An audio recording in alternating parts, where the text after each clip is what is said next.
I've got a friend in Texas, and when he thinks tactical, he thinks Feyachi.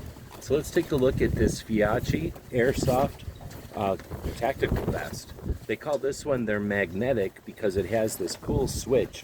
And when you pull on both sides, what's going to happen is all of the magnetic releases do their job and just release. So the straps and the cummerbund, the waist strap, are going to release completely. But when you want to connect them again, it's as simple as connecting those two magnets together. They snap right back together like this, and you're back in the action. So this is a lot of fun if you're just thinking about just getting this stuff off quickly, or if you want to be able to get it off in any kind of quick emergency type of situation. As you can see, they snap right back together.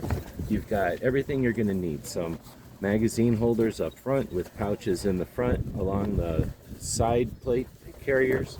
You've got pouches, you've got MOLLE and attachment points all over the back. You could definitely put all kinds of extra things into the armor compartments here, and it's in a cool SWAT black configuration from Feyachi. Hope this helps.